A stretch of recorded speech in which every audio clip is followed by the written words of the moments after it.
Hello friends, good market. I hope बहुत अच्छे होंगे। बात लेते हैं निफ्टी और बैंक निफ्टी की मंडे सेशन और आने वाले हफ्ते में क्या रहेगा, कैसे करना, सबको जानेंगे। शुरुआत सबसे अगर निफ्टी से कर ली जाए तो निफ्टी में हमने पिछले हफ्ते में एक अच्छी खासी फॉल देखी है ना। 24,790 रुपये से लगातार ये गिरावट आई। 23,540 रुपये के तक के लोज भी हमने देख लिए। बट इस हफ्ते में यानी कि वो लोज यानी कि डिफेंड होते हुए दिखे हैं। कहाँ पे एग्जैक्टली अपने 200 डे एक्सपोनेंशियल एवरेज पे, जिसको मैं मार्क कर रहा हूँ, ये ब्लू लाइन एग्जैक्टली ये 200 एमा है। और ये 200 एमा कहाँ प्लेस्ड है? ये प्लेस्ड है 23,700 का लेवल। और पिछले 2-3 दिनों में भी लगातार यही लेवल डिफेंड भी हो रहा है। मेरा मानना है ये लेवल आने वाले हफ्ते में बहुत ही क्रूशियल सपोर्ट की तरह काम करने वाला है। तो ये पे जहां तक बात कर लीजिए हायर लेवल्स की, कोई इंपॉर्टेंट हर्डल अगर मुझे दिख रहा है जहां जिसके ब्रेकआउट पे हम we can expect some good upside. So मेरा मानना है वो है इसका फॉलिंग 20 डे एक्सपोनेंशियल एवरेज। या मैं सीधे से वो बात करूं तो 20 दिसंबर के हाइज है ना, जो कि 24,065 के लेवल्स पे आते हैं। ये कहीं न कहीं हमारे लिए बहुत ही इंपॉर्टेंट लेवल भी रहने वाला है, एक तरह से हर्डल भी रहने वाला है। अगर इसका ब्रेकआउट अगर देखने को मिल गया, we can expect a reversal. Yes, एक डेली क्लोजिंग, जैसे बहुत दिनों से बोलता आ रहा हूँ कि अगर मैं कोई रिवर्सल अगर एक्सपेक्ट कर सकता हूँ, तो एक्जेक्टली वो 20 डे एक्सपोनेंशियल एवरेज के ऊपर ही एक्सपेक्ट कर सकता हूँ। फिलहाल मेरा मानना है जब तक इस रेंज के अंदर है, मोटा-मोटी 24,000 से लेकर के कहीं न कहीं 23,700 रुपए की रेंज में, तब तक मेरा मानना है आपका जो व्यू रहना चाहिए वो न्यूट्रल रहना चाहिए। और ऐसे सिचुएशन में हमें दोनों तरफ के लेवल्स प्ले करने को मिल ही रहे हैं। तो फिलहाल इंटरडे में अगर आपकी कोई पोजीशन बन सकती है तो बनाइए, बाकी कम क्वांटिटी में ट्रेड करिए। बाकी मेरा मानना है रेंज का ब्रेकआउट या ब्रेकडाउन आपको एक वन साइडेड एक बिगर मूव दिला सकता है। ऑलराइट, और ऐसे बाजार में कहीं बीटीएस टेस्टिविटी भी अवॉइड करके चलना चाहिए। दैट्स द थिंग, है ना। तो यहाँ पे जो व्यू है मेरा वो कहीं पूरी तरह से न्यूट्रल है। बाकी मैं ग्लोबल मार्केट की अगर बात करूँ तो यस डेफिनेटली नैस्डैक की अगर बात की जाए तो नैस्डैक कहीं ना कहीं गैप डाउन के साथ ओपन हुआ और कहीं निचले स्तर पे ओवरऑल जाके बंद हुआ है, एक तरह से 1.5% की कमजोरी के साथ। तो वहीं पे डाउजोन्स की बात की जाए तो डाउजोन्स में भी आज थोड़ी मतलब फ्राइडे सेशन में प्रॉफिट बुकिंग देखने को मिली, है ना। यहाँ पे भी 330 पॉइंट की गिरावट हमें देखने को मिली है। तो कहने कि यूएस मार्केट में जिस तरह का दबाव मुझे देखने को मिल रहा है, मुझे लगता है कल मंडे सेशन के में निफ्टी की जो ओपनिंग हो सकती है वो फ्लैट ओपनिंग हो सकती है या थोड़ी सी गिरावट के साथ एक छोटे से गैप डाउन के साथ हो सकती है। सीधे से बोलूं तो एक बार हो सकता है मंडे सेशन में दोबारा 23,700 का लेवल टेस्ट होता हुआ दिखे। बट मैं यही कहूंगा अगर 23,700 का लेवल टेस्ट होता हुआ दिखे तो फर्स्ट अटैम्प में आप खरीदारी कर सकते हैं, नीचे 20-25 पॉइंट कैसे लगा करके दोबारा रिकवरी प्ले कर सकते हैं। पिछले 2-3 दिनों में भी हमने यही देखा कि जब जब निफ्टी 23,680 या 23,680 रुपए के जोन में आ रहा था, हम अच्छी खासी रिकवरी देख पा रहे थे। तो वही सिचुएशन मुझे लगता है मंडे मॉर्निंग में देखने को मिलेगी, है ना। तो यहाँ पे अगर वहीं पे बात कर ली जाए इमीडिएट हर्डल की, तो मुझे इमीडिएट हर्डल देखने मिलता है 23,900 और 23,940 के लेवल्स पे, जो कि फ्राइडे का हाई था। मेरा मानना है ये जोन आपके लिए फर्स्ट हर्डल रहेगा, सेल जोन की तरह काम करेगा। अगर निफ्टी 50 इस जोन में अगर आकर के अटकता हुआ दिखे तो एक बार बिकवाली की जा सकती है। बाकी मेरा मानना है 23,940 रुपए का भाव अगर सस्टेन कर जाता है, मतलब फ्राइडे हाई के ऊपर निकल जाए, तो मेरा मानना है जो मेरा टारगेट रहेगा वो रहेगा 24,000 और 24,065 रुपए का लेवल। एग्जैक्टली ये लेवल क्या है? ये लेवल है आपका कहने की फ्राइडे का हाई, और यहीं पे निफ्टी का आता है exactly 20 day exponential moving average, है ना। तो सीधे सीधे अगर बात करूं, क्लियर कट अगर बात करूं, तो निफ्टी को 24,165 के ऊपर एक डेली क्लोजिंग देनी है। अगर ऐसा हो गया we can expect a reversal, है ना। जैसे बोला कि निफ्टी इतनी बड़ी गिरावट के बाद 20 डेमा पे सपोर्ट ले रहा है, तो ये बहुत ही मीनिंगफुल होगा अगर 20 डेमा का अगर ब्रेकआउट देखने को मिल जाए, है ना। उस हिसाब से हमारे लिए जो इमीडिएट टारगेट फिर बनने वाला है वो बनने वाला है 24,300 का लेवल, जहां पे निफ्टी का फॉलिंग 50 और 100 डे एक्सपोनेंशियल मूविंग एवरेज आता है। बाकी यहाँ पे हमें फॉलिंग ट्रेंड लाइन भी देखने मिलती है गाइस।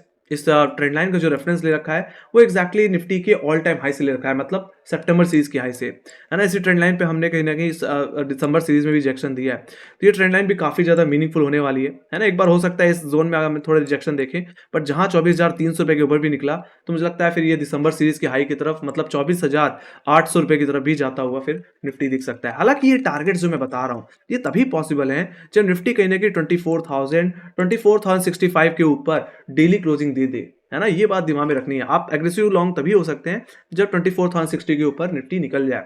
मैं बार बार रिपीट कर दिया गाइस। तो वहीं पे बात कर ली जाए लोअर लेवल्स की, तो लोअर लेवल से मैंने ऑलरेडी बता दिया है 23,700, ये इमीडिएट सपोर्ट रहेगा। मंडे सेशन में अगर गैप डाउन हो 23,700 पे अगर सपोर्ट लेता होते तो खरीदारी कर सकते हैं। बाकी यहाँ पे भी एक फॉलिंग ट्रेंड लाइन का रेफरेंस लिया है जो कि हमारे 16 दिसंबर के हाई से है ना। इस ट्रेंड लाइन पे हमने कहने की फ्राइडे सेशन में रिजेक्शन दिया है, तो कहने की 23,700 पे सपोर्ट लेना और इस ट्रेंड लाइन का ब्रेकआउट देना एक अच्छा खासा रेफरेंस होगा इंटरडे बेसिस में। कहाँ तक के लिए प्ले करने के लिए? 23,900 और 934 रुपए के टारगेट के लिए, है ना, फ्राइडे के हाइस के लिए। बाकी मेरा मानना है बिकवाली तभी करिए जब निफ्टी 23,700 680 का जोन तोड़ दे। अगर ऐसा होता है तो ये बिकवाली निफ्टी को ले जाएगी मेरे नेक्स्ट टारगेट जो कि देखने को मिलता है कहीं न कहीं 23,540 के लेवल्स, जो कहीं न कहीं हमारे पिछले हफ्ते के लोज़ थे, है ना? वो और ज़्यादा से ज़्यादा ये गिरावट वापस हमें ले जा सकती है नवंबर सीरीज़ के लोज़ पे, जो कहीं न कहीं हमारे 23,000 260 के लोज़ थे, तो वहाँ तक का डाउन मूव मुझे देखने को मिलेगा। तो मैं अगर एक एग्रेसिव शॉट करना चाहूँ निफ्टी में, तो 23,700 के नीचे बिकवाली करके चल सकता हूँ। ऑलराइट, तो ये बात होगी गाइस निफ्टी के लेवल्स की, कहाँ पे आपको क्या करके चलना है। एग्रेसिव लॉन्ग 24,060 रुपए के ऊपर, तो एग्रेसिव शॉर्ट कहीं न कहीं 23,700 23,680 रुपए के नीचे किया जा सकता है। Alright, that's the thing with Nifty 50 guys. तो यहाँ पे जो मेरा व्यू है वो थोड़ा न्यूट्रल बायस्ड है, बट यस 23,700 के नीचे अगर निफ्टी फिसलता है तो मुझे लगता है फिर दबाव थोड़ा और बढ़ेगा। और सिंपल सी बात है गाइस, एक बड़ी गिरावट के लिए नवंबर सीरीज का लो टूटना जरूरी है। अगर वो भी टूट गया तो जैसे मैंने बताया कि ये लेवल टूटता है तो गिरावट हमें इस exactly 100 week exponential moving average की तरफ भी ले जा सकती है ना? जो कि कहीं ना कहीं 21,800 के लेवल्स पे 700 के जोन में देखने मिलता है। एग्जैक्टली वही जो हमने इलेक्शन टाइम के लोज पे देखे थे, है ना? वो लेवल्स मुझे मेरा मानना है निफ्टी में वापस देखने को मिलेंगे। ऑलराइट, अगर नवंबर सीरीज के लोज अगर टूट गया किसी तरह, तो ये बात होगी गाइस निफ्टी की। Let me go to Bank Nifty. Bank Nifty भी अगर चल लिया जाए तो बैंक निफ्टी में कुछ खास रिएक्शन हमें इस हफ्ते में देखने को नहीं मिला। एक दायरे में रहकर के कामकाज हुआ है ना? जो रेंज भी थी गाइस वो थी 51,800 से लेकर के 51,000, है ना? जिसमें अगर अपर लेवल्स को अगर डिस्कस कर लिया जाए तो फर्स्ट जो हर्डल देखने को मिल रहा था वो ऑप्शन डेटा के हिसाब से 51,500 पे देखने को मिल रहा था। और मेरा मानना है मंडे सेशन में भी 51,500 इमीडिएट हर्डल रहेगा। वहीं पे सेकंड हर्डल जो रहने वाला है, मैंने एक एवरेज प्राइस को मार्क किया है, वो एक्जैक्टली 51,660 का लेवल।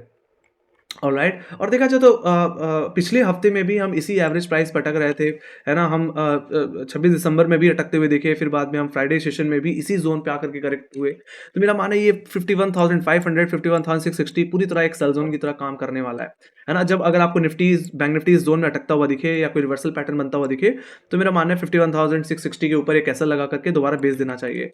बाकी 51,660 के ऊपर अगर निफ्टी बैंक सस्टेन कर पा रहा है, तो आपके लिए सीधे सीधे जो टारगेट बनेगा वो बनेगा 52,000 का लेवल, जो कि ऑप्शन डेटा के हिसाब से सबसे ज्यादा क्वालिटी होल्ड करता है ना? ऑप्शन डेटा के और मैं मूविंग एवरेज के तौर पे भी देखूं तो 52,000 के लेवल पे फॉलिंग 20 और 50 डे एक्सपोनेंशियल मूविंग एवरेज आता है गाइस। रिवर्सल जो मुझे निफ्टी में बैंक में देखने को मिल सकता है वो सिर्फ 20 डेमा के ऊपर ही देखने को मिल सकता है, मतलब 52,000 के ऊपर डेली क्लोजिंग चाहिए। अगर ऐसा हो गया तो मेरा मानना है बैंक निफ्टी में एक एग्रेसिव लॉन्ग पोजीशन बनेगी। ऐसे सिचुएशन में we can expect again December series highs, जो कि हमें 53,738 के लेवल्स देखने को मिले थे, है ना? तो वहां तक का मैक्सिमम अपसाइड हम एक्सपेक्ट करके फिर बैंक निफ्टी में चल सकते हैं, है ना? जैसे मैंने बताया कि बैंक निफ्टी भी मीनिंगफुली अपने 200 डेमा के ही जोन पे सपोर्ट ले रहा है ना? पिछले बार भी नवंबर सीरीज में हम डबल बॉटम बना के रिकवर हुए थे। इस बार भी कहीं ना कहीं हमने बैंक निफ्टी में इसी जोन को ही टेस्ट किया है, 200 डेमा के जोन को, है ना? जो आप 50,600 50,500 के लेवल्स पे देखने को मिलता है। तो ये बहुत ही मीनिंगफुल हो सकता है अगर 20 डेमा का ब्रेकआउट देखने को मिल जाए, है ना? तो ये बात हुई गाइस अपर लेवल्स की।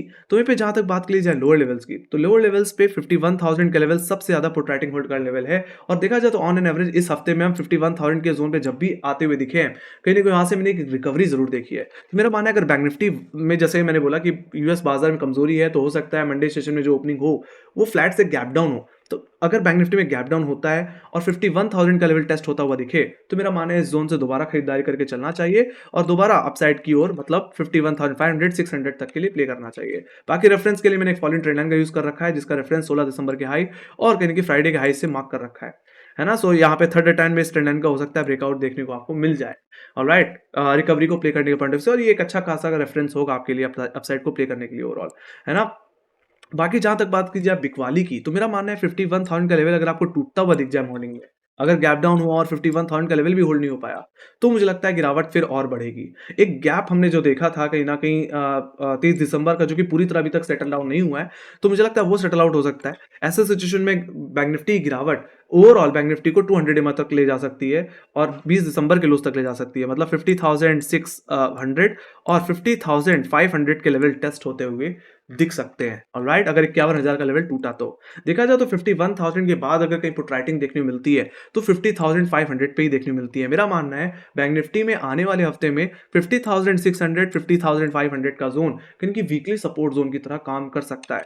तो मैं तो यही कहूंगा अगर बैंक निफ्टी 50,600 500 पे आए तो अपने शॉर्ट्स को मैक्सिमम कवर कीजिए या ट्रेलिंग एसएल के साथ बने रहिए। अगर लेवल टूट गया तो वेल एंड गुड, अदरवाइज यहाँ से रिकवरी आती है तो आप ऑटोमेटिकली बाहर हो जाएंगे। मेरा मानना है यहाँ से दोबारा आप चाहें तो रिकवरी भी प्ले कर सकते हैं एक अच्छे खासे रिस्क रिवॉर्ड के साथ, है ना। बाकी मुझे लगता है अगर कोई बहुत बड़ी कमजोरी आनी है, बैंक निफ्टी में दबाव आना है, तो 50,500 के नीचे एक डेली क्लोजिंग देनी पड़ेगी। अगर ऐसा हुआ तो फिर ये गिरावट सीधे सीधे बढ़ेगी कहीं कि अपने नवंबर सीरीज के लोस तक, जो कहीं ना कहीं में 50,000 और कहीं न कहीं 49,900 के ज़ोन में देखने को मिलता है ना? ये एक्ज़ैक्टली मंथली सपोर्ट की तरह काम करने वाला है बैंक निफ्टी के लिए। तो वहाँ तक की मैक्स टू मैक्स गिरावट हमें बैंक निफ्टी में देखने को मिल सकती है। बाकी यहाँ पे वही चीज़ दोहराना चाहूँगा कि अगर बैंक निफ्टी में बहुत बड़ी गिरावट या बहुत बड़ी मंदी आनी है, तो नवंबर सीरीज़ का लो बहुत ही क्रूशियल रहने वाला है। ये बात मैंने पिछले हफ्ते भी बोली थी। सिंपल सी बात है, अगर इसका ब्रेकडाउन अगर देखने को मिलता है, तो गिरावट बढ़ेगी, है ना? ऐसे सिचुएशन में यहाँ पे मैं सीधे-सीधे वीकली एक्सपोनेंशियल मूविंग एवरेजेस को खोलूँगा और अगर आप ध्यान से देख पाएँ, तो 50 week exponential moving average Bank Nifty का कहीं न कहीं इसके नवंबर सीरीज के लो पे ही आता है। तो अगर ये सीधे-सीधे नवंबर लो का ब्रेकडाउन देखने को मिलता है, तो 100 week exponential moving average test हो सकता है, जो कि 47,189 के लेवल्स है। ऑलराइट, तो वहाँ तक की गिरावट मुझे देखने को फिर बैंक निफ्टी में मिल सकती है। फिलहाल मैं यहाँ पे भी थोड़ा-सा न्यूट्रल ही हूँ। मेरा मानना है जब तक बैंक निफ्टी 200 डेमा के ऊपर है, 50 वीक एक्सपोनेंशियल एवरेज है, तब तक मेरा मानना है थोड़ा व्यू कॉशियस रखना चाहिए, लेवल बेस्ड ट्रेडिंग करके चलते रहना चाहिए। और जैसे मैंने बोला निफ्टी केस में भी कि दोनों तरफ के मूव प्ले करने को मिलते हैं, same with bank Nifty also, है ना। हमें दोनों तरफ के मोमेंटम इंट्राडे में प्ले करने को मिल रहा है और हमें और कुछ ज़्यादा चाहिए नहीं। बाकी अगर कोई बड़ा मूव पकड़ना है तो हमें कंफर्मेशन की जरूरत पड़ेगी, है ना। बैंक निफ्टी में अगर कोई बड़ा रिवर्सल आना है तो 52,000 का ब्रेकआउट देना पड़ेगा। तो वहीं पे अगर कोई बहुत बड़ी मंदी आनी है तो 50,000 का लेवल तोड़ना पड़ेगा। दैट्स द थिंग, है ना। नवंबर सीरीज का लो तोड़ना पड़ेगा, तभी हम कोई बहुत बड़ी गिरावट एक्सपेक्ट कर पाएंगे। तो ये बात हुई गाइस निफ्टी और बैंक निफ्टी के लेवल्स की। बाकी ओपनिंग जैसे ने बता दी कि फ्लैट से गैप डाउन ओपनिंग हो सकती है। बाकी आपके क्या व्यूज हैं? आपको क्या लगता है मंडे के सेशन में गैप हो गया गैप डाउन? और आपको क्या लगता है आने वाले हफ्ते में इंडेक्स को आप कहाँ देखते हैं?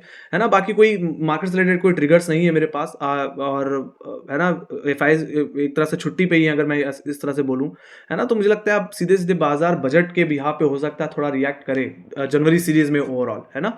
सो थोड़ा बाज़ार में शांत स्वभाव रह सकता है, इसलिए मैंने बोला कि लेवल बेस्ड ट्रेडिंग करके चलें, ठीक है? That's the thing. बाकी आपको एनालिसिस कैसी लगी? डेफिनिटली येस, आप कमेंट सेक्शन में लिख के ज़रूर बताइए। बाकी डेफिनिटली लाइक, शेयर, सब्सक्राइब जरूर दबा दीजिए, है ना। और हमें फॉलो कर सकते हैं इंस्टाग्राम, ट्विटर, फेसबुक और टेलीग्राम पे, स्टॉक ट्वीट्स पे, जहां पे मार्केट रिलेटेड अपडेट्स हम लाते ही रहते हैं। लिंक डिस्क्रिप्शन बॉक्स में आपको मिल जाएगी। इसी के साथ thank you very much for watching. Bye guys, see you next video, take care guys, love you, bye bye.